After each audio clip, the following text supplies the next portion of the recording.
J'ai compris. Ça y est, j'ai compris. Bonjour à tous, bonjour à toutes, bienvenue dans ce Reaction Shot. Je ressors ce format des cartons, ça faisait un bout de temps que j'en avais pas fait un. Et cette fois-ci, c'est pas spécialement pour revenir sur quelque chose que vous avez dit dans les commentaires, c'est pour revenir sur quelque chose que j'ai vu en général sur internet. Je me suis intéressé en général à la réaction des gens par rapport au casting, spoilers total pour WandaVision, épisode 5 et fin de la série, donc si vous n'avez pas vu, arrêtez-vous là. Mais j'ai regardé du coup les réactions des gens sur internet au casting de Evan Peters dans le rôle de Pietro. Puisque donc, à la fin de cet épisode 5, quand Wanda ouvre la porte, on retrouve Pietro, réincarné par Agatha, dans un corps qui n'est pas le sien. On n'a pas du coup l'acteur original de Pietro, Aaron Taylor Johnson, on a celui des X-Men. Et donc, comme on avait entendu des rumeurs comme quoi il était possible que le multivers explose dans WandaVision, et qu'on sait qu'on va arriver avec WandaVision vers Doctor Strange and the Multiverse of Madness, on s'était dit, Evan Peters, c'est peut-être du coup le début de ce multivers en nous proposant par exemple l'univers des X-Men de la Fox, un univers qui est basé sur des profondes incohérences. Mais ça aurait pu être du coup le début de ce multivers, sachant que Doctor Strange apparemment va pas spécialement exploiter le multivers par rapport à d'autres incarnations des super-héros, mais va plutôt explorer le MCU qui aurait pu être en fait. Apparemment ils vont faire revenir des acteurs qui auraient pu avoir les rôles d'Iron Man, de Thor, etc., mais qui les ont pas eu, et ça va être eux qui vont incarner les versions des autres dimensions, des trucs de ce genre-là. A priori c'est comme ça que c'est en train de se préparer. Mais du coup, on s'est tous dit, en voyant Evan Peters arriver à la fin de l'épisode 5, ça y est, on a pété le multivers. Il y a quelque chose que Wanda a fait, qui a fait que, quand quelqu'un essaye de ramener Pietro à la vie, on ramène le Pietro d'un autre univers. Et finalement, pas du tout. Fin de saison, on découvre que ce mec s'appelle Ralph Bohner, ce qui en gros veut dire Ralph Érection, c'est ça comme ça qu'on traduirait Bohner. Ce qui est une petite blague un peu vaseuse, on essaye de nous montrer surtout que c'est un acteur. Pas dans la réalité de Wanda, mais dans la réalité réelle, Ralph c'est un acteur, et c'est lui qui a été choisi pour incarner du coup Pietro pour Wanda. Déjà, il y a un petit double sens là-dedans. On a quand même suivi une série qui était dans le monde réel. On a eu des passages où les gens du Shield parlaient de casting, etc. Donc, tu peux te dire c'est peut-être juste à nouveau le côté méta. Elle a engagé un acteur pour jouer Pietro parce que c'est un acteur qui joue Pietro, etc. Mais en fait, ça y est, j'ai fini par comprendre et ça va un petit peu plus loin que ça. J'ai vu que la plupart des gens disaient si c'était vraiment pour n'arriver qu'à ça, autant utiliser un autre mec et ne pas nous mettre sur la piste de l'univers parallèle venant de la Fox en engageant du coup spécifiquement Evan Peters. Et c'est en réfléchissant à ça en fait que j'ai eu l'illumination. Alors du coup, imaginons, et si cette scène s'était produite exactement de la même façon, le même principe dans le scénario, on veut faire revenir du coup Pietro, sauf que on fait pas revenir Aaron Taylor Johnson, on fait revenir un mec lambda. Un mec quelconque qui habitait comme ça dans Westview et qui a été réutilisé par Wanda ou par Agatha pour créer du coup un personnage. Refaites-vous du coup la scène dans la tête. Wanda arrive devant la porte, elle l'ouvre, on voit les cheveux, on reconnaît plus ou moins les cheveux de Quicksilver, et là, contre-champ, et on le reconnaît pas. C'est un mec lambda, c'est un autre acteur en tout cas. Comment est-ce qu'on prend le truc? Nous, en tant que spectateurs, on voit ça, on se dit immédiatement, c'est louche.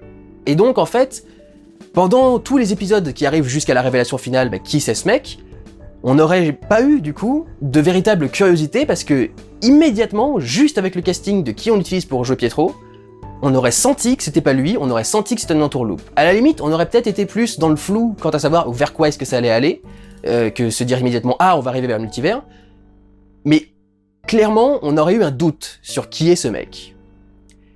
Et en fait, c'est justement ça qu'ils ont voulu éviter en mettant Evan Peters. Parce que du coup, quand nous on voit Evan Peters, le Quicksilver des X-Men de la Fox, on est exactement dans la même position que Wanda. On voit un mec dont on sait très bien qui il est censé être Quicksilver, il est censé être Pietro, il est censé être notre frère, puisqu'on se projette sur Wanda, et donc il est censé être notre frère puisque c'est le frère de Wanda, et en même temps, on reconnaît que c'est pas lui. Mais on a quand même en tête l'idée, mais du coup ça pourrait quand même être lui, ça pourrait être Pietro, puisque cet acteur, il joue Pietro dans un autre film.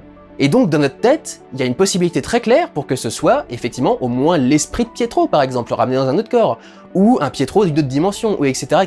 quoi. Et donc il y a quelque chose au fond de nous qui nous pousse à croire que ce mec est Pietro, qui s'appelle même pas Pietro d'ailleurs dans son film, il s'appelle Peters, parce qu'ils avaient américanisé le nom, un Pietro, et possiblement du coup notre Pietro. Et donc en fait, c'est une décision qui est axée sur la personnalité du personnage, sur sa psychologie, sur ce qu'elle doit ressentir. C'est une décision qui a été prise pour nous permettre de, comme Wanda, avoir l'impression que, quand on ouvre cette porte, que ça pourrait être Pietro. C'est vraiment dit très clairement par Agatha. You're so crippled by your own self-doubt that you believed it.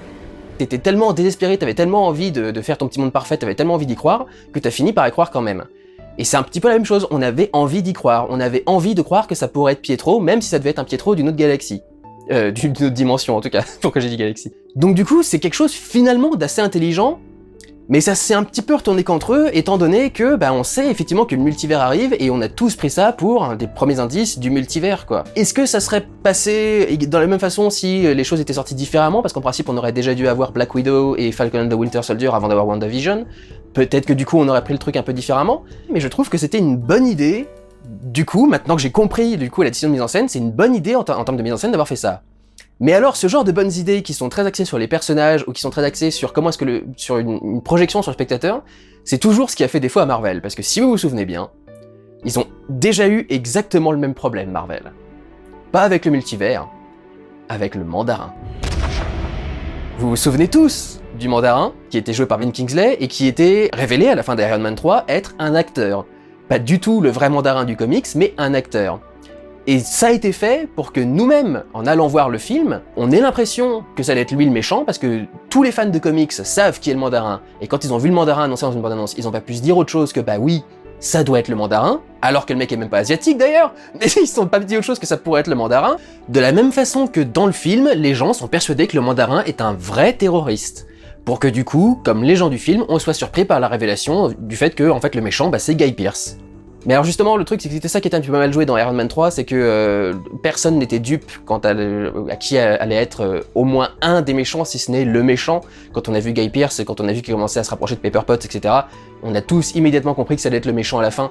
Donc c'est peut-être ça qui a un petit peu déçu les gens, c'est que t'essayes de faire croire au mandarin, mais tu fais un truc énorme par rapport au mandarin, en faisant un truc assez minable par rapport au mec qui va le remplacer en fait. Donc je pense que c'est ça qui a particulièrement déçu les gens avec Iron Man 3 et avec le mandarin, et je pense que c'est la même déception qu'on vient de ressentir en majorité, là, tous, devant WandaVision. C'est parce que, on était persuadés qu'on allait partir sur quelque chose, et en fait on a eu pas du tout ce à quoi on s'attendait, et bien que ça ait beaucoup de sens en termes de mise en scène, on se sent trahi. Et du coup on a du mal avec ce choix de réalisation. Donc c'est pour ça que j'avais envie de faire une petite vidéo pour expliquer à tout le monde, et revenir du coup vite fait là-dessus. Le casting de Pietro n'est pas juste une idée de merde qui nous a tous envoyés sur une fausse piste. C'est aussi une très bonne trouvaille au niveau de la mise en scène pour nous faire partager ce que ressent Wanda. Mais c'est peut-être trop intelligent presque, trop fort en fait comme élément, pour qu'on accepte que du coup, il y a une conclusion qui soit aussi inintéressante. Donc c'est pour ça que je voulais faire ce petit reaction shot. Et c'est tout ce que j'avais à vous dire sur WandaVision dans cet épisode. Merci beaucoup de l'avoir regardé. Prenez soin de vous, regardez ou allez voir des films. Ciao!